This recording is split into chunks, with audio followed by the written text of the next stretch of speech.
श्वेता झा और आप देख रहे हैं आज तक। नोटबंदी के बाद से काले धन को सोना बनाने का खेल देश भर में खूब चला। सिर्फ दिल्ली एनसीआर में 500 किलो से ज्यादा सोना काले धन से बदल दिया गया। सैकड़ों करोड़ रुपए के इस खेल के दलालों पर अब शिकंजा कसने लगा है। सराफा कारोबारियों से लेकर कंपनियों तक पर रेड में हो रहा है इस खेल का खुलासा।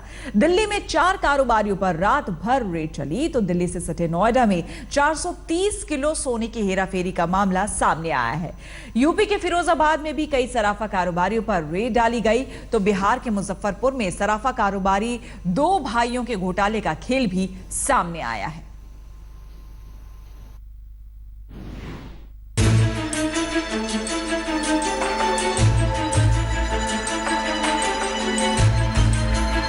दिल्ली एनसीआर में सोने का काला खेल,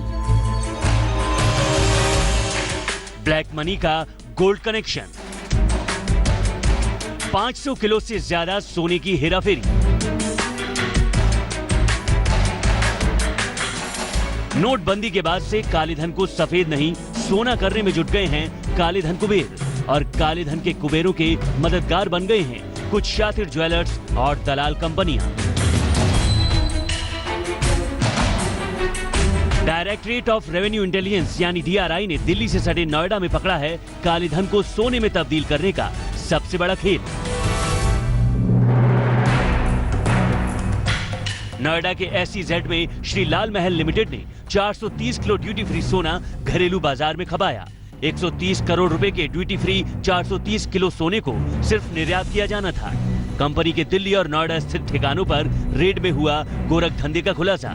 12 लाख के नए नोट, 2 करोड़ 48 लाख की पुरानी करेंसी जब्त, 80 किलो चांदी, 15 किलो सोने के जेवरात जब्त।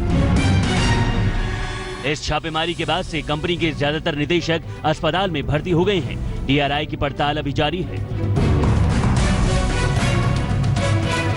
नोएडा में काले धन को सोना करने में राजधानी दिल्ली के कुछ ज्वेलर्स भी जांच एजेंसी के रडार पर हैं। आयकर विभाग की टीम ने दिल्ली के कूचा महाजनी इलाके में 4 सर्राफा कारोबारियों पर छापेमारी की।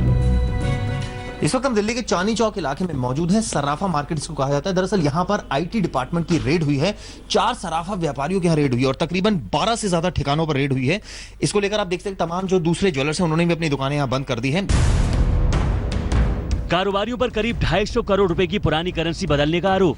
कारोबारियों के 12 से ज्यादा ठिकानों पर रात भर चली रेड। चांदनी चौक की एक्सिस बैंक ब्रांच में खोला गया था एक फर्जी खाता। एक्सिस बैंक के 2 मैनेजरों की गिरफ्तारी के बाद हुआ ज्वेलर्स का खुलासा।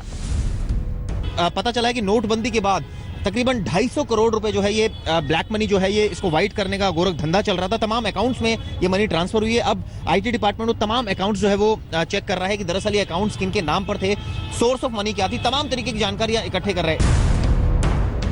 चोरियों के लिए मशहूर यूपी के फिरोजाबाद में काले धन को सोना बनाने का खेल करने वाले कई संदिग्ध ज्वेलर्स के यहाँ ताबड़तोड़ रेड डाली गई। हालांकि इस रेड से कुछ सराफा कारोबारी भड़के हुए हैं। उनका कहना है कि बड़ी मछलियों को छोड़कर छोटे लोगों को परेशान किया जा रहा है। वैसे ही व्यापार नहीं हो रहे हैं और इस तरीके से कार्रवाई करके और व्यापार ठप है, बड़ी मछलियों को पकड़ नहीं रहे। बिहार के मुजफ्फरपुर के कई कारोबारी भी आयकर विभाग के निशाने पर हैं। जांच में पाया गया है कि मुजफ्फरपुर में सोना कारोबारी राजकुमार गोयनका और अशोक गोयनका ने अपने चपरासी के खाते से 13 करोड़ का अवैध लेन देन किया।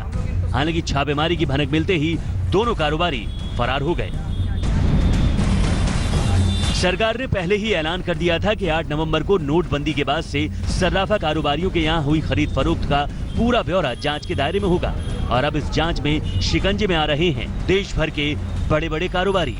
आज तक ब्यूरो।